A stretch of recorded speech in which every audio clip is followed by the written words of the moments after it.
చెప్పు చూపిస్తే 2 చెప్పులు చూపిస్తాను, తప్పు చూపిస్తే 2 తప్పులు చూపిస్తాను. ఇవేగా ఆయన చేసిన రాజకీయం అంతా ఇదే కదా. ఈ ముదులుతాడు ఆయన ముసుగలిపి, నువ్వు వదిలి మాట్లాడకపోతే నువ్వు నా పార్టీలో లేనట్టే అని చెప్తాడు. దిగజారిన రాజకీయం దంది అసలు. అది రోజా అంటేనే ఒక రోత. రోజా కానీ కొడాలి నాని కానీ వీళ్ళందరూ బరిదెగించిన జెండాలమ్మ.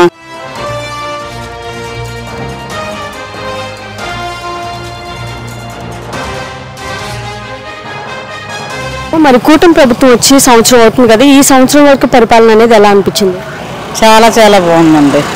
మేము ఏ ఇంటికి వెళ్ళినా చాలా బాగుంది, ఇదే కంటిన్యూ చేయండి, చాలా బాగుంది, మనకి చెప్పినవన్నీ జరుగుతున్నాయి, రాష్ట్రం అంతా బాగుంది, ఎక్కడ ఏ గొడవలు లేవని చెప్పేసి చెప్తున్నారు జనాలు. చాలా బాగుంది, అసలు దాంట్లో ఏ డౌట్ లేదు.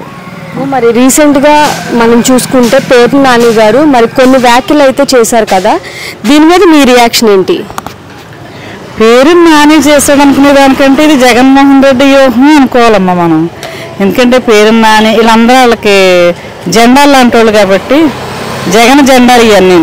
జగన్ జెండాలు ఎలా ఎగురుతాయి? రప్ప రప్ప ఎగురుతాయి, పట్టా పట్టా నరుగుతాయి. ఇవన్నీ జగన్ జెండాలే కదా, దానికోసం అయితే తీసుకోక్కర్లేదు. కాకపోతే అది ఇప్పుడు వాడు మాట్లాడిన మాటలకి కానీ ప్రభుత్వం సైలెంట్గా ఉండటం కూడా కరెక్ట్ కాదు. ఎందుకంటే జనాలు తెలియాలి కదా. తప్పుగా మాట్లాడుతున్నా సరే ఖండించకపోవడం అనేది తప్పే. నేను అనుకోవడం, మా ఒపీనియన్, మేము ప్రజలుగా అనుకోవడం. అది వాడికి ఏంటనేది అది అలవాటు అయిపోయింది. ఆ పార్టీ అందరికీ అలవాటు అయిపోయింది. వీళ్ళు చేసి చేసి చేసి ఉన్నారు, అదే రాజకీయం చేశారు. ఇప్పుడు అదే రాజకీయం మాట్లాడుతున్నారంటే వాళ్ళకి పార్టీ పట్ల కాదు కదా, ప్రభుత్వం పట్ల కాదు కదా, ఏట్లకి భయభస్తులు లేకుండా బరిదెగించిపోయి ఉన్నారు వాళ్ళు. ఆ బరిదెగించడంలో ఖండించాల్సిన అవసరం సీఎం గారికి ఎట్టి పరిస్థితిలోనే ఉంది. పేర్ని నాని గారు అసలు ఇటువంటి మాటలు మాట్లాడడం ఎంతవరకు కరెక్ట్ అంటారు? అంతకంటే ఎక్కువ రాదండి ఆయనకి. చెప్పు చూపిస్తే 2 చెప్పులు చూపిస్తాను, తప్పు చూపిస్తే 2 తప్పులు చూపిస్తాను. ఇవేగా ఆయన చేసిన రాజకీయం అంతా ఇదే కదా. ఈ ముదులుతాడు ఆయన ముసుగలిపి, నువ్వు వదిలి మాట్లాడకపోతే నువ్వు నా పార్టీలో లేనట్టే అని చెప్తాడు. అందుకని అప్పుడప్పుడు ఆ 4 పాయింట్లు పట్టుకొచ్చి ఆ పార్టీలో ఉండకపోతే మరి ఆడు కొల్లగొట్టిందంతా నేను ఎక్కడ బయట తీయనని చెప్పేసి కొడుకు జీవితం ఏంటో భయపడిపోయి వచ్చి మాట్లాడేసి వెళ్ళిపోతూ ఉంటాడు. మళ్ళీ మీ ఎదుర్కొని ఏదన్నా కేసు పెడదాం అనుకున్నరికి చంద్రబాబు నాయుడు గారు చాలా మంచోడు, చాలా విజ్ఞత అయిన మనిషి, వాళ్ళ మిస్సెస్ చాలా మంచిది, జోలికి రాదని మొన్న చెప్పాడు.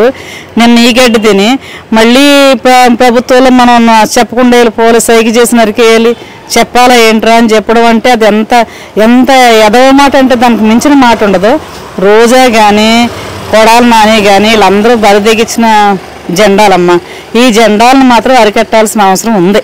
అంటే కొడాలి నాని గుడివాడ వస్తున్నాడు, మరి ఇప్పుడు రండి ఎవరు వస్తారని చెప్పి పేర్ని నాని అంటున్నారు కదా. అదే అంటున్నాడు, మళ్ళీ ఆయన పోగొట్టుకుంటాడు, ఆ బ్యాచ్ని పోగొట్టుకుంటాడు, అక్కడ యుద్ధం చేస్తాడు. ఇంకా అంతే కదా.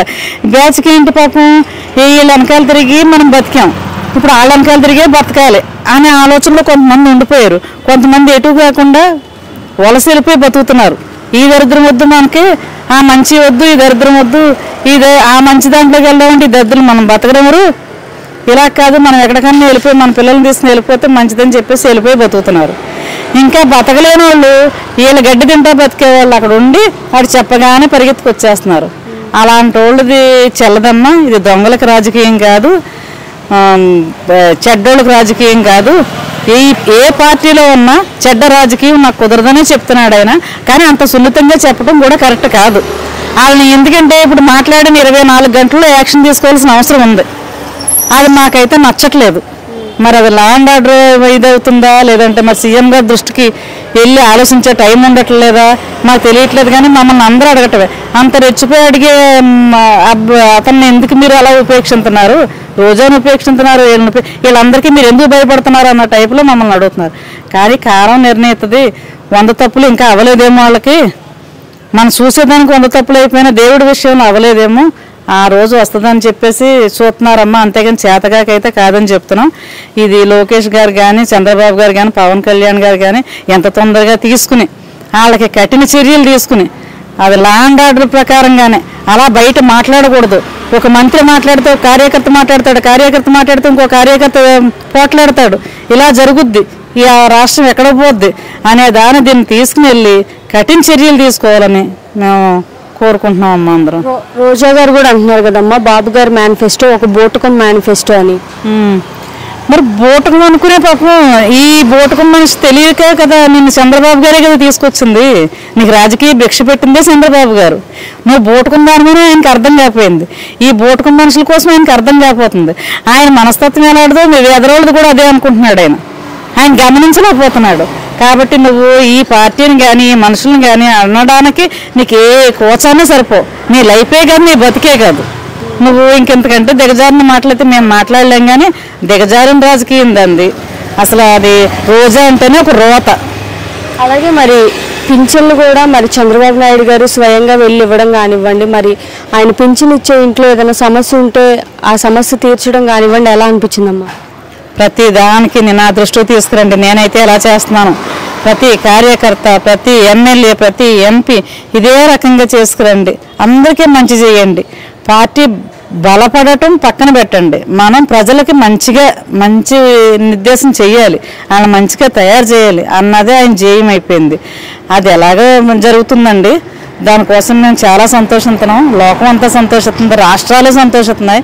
చేస్తే కనుక చంద్రబాబు నాయుడు గారిలాగే చేయాలి రాజకీయం అంటున్నారు కదా తప్ప ప్రతి ఒక్కరు ఈ 4 ఈ 6 దాన్ని వదిలేసేసి వైసీపీ వాళ్ళు కూడా అంటున్నారమ్మా. ఎక్కడ దాకేందుకు కేతిరెడ్డి అంటున్నాడు కొలాప్స్ అయిపోయాము, అందరినీ ఎంకరేజ్ చేస్తూ ఉంటాడు, అసలు చెప్పేవాళ్ళు నమ్మడు. జగన్మోహన్ రెడ్డి ఎవరి సలహాలు తీసుకుంటున్నాడో తెలియదు.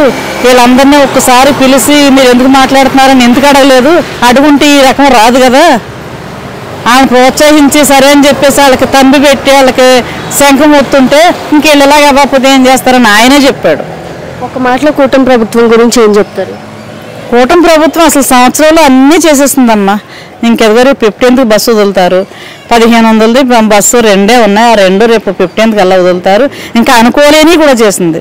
ఎందుకంటే మాకు ఇక్కడ సింగనగర్ ఏరియాలో ఫ్లడ్ వస్తుందని అనుకోలేదు. ఆ ఫ్లడ్ కూడా అరికట్టి ఇన్ని వేల కోట్లు పెట్టి బుడవేరు దాన్ని కంప్లీట్ చేస్తున్నారంటే అది అసలు అలాంటి చేసేదానికంటే ఎన్నో పథకాలు ఇవ్వచ్చు. అన్ని వేల కోట్లు ఖర్చు పెట్టైనా దాన్ని వాటర్ వాల్ కడుతున్నారంటే అది గొప్ప విషయం అమ్మ. చెప్పలేని కూడా చేశారు ఆయన.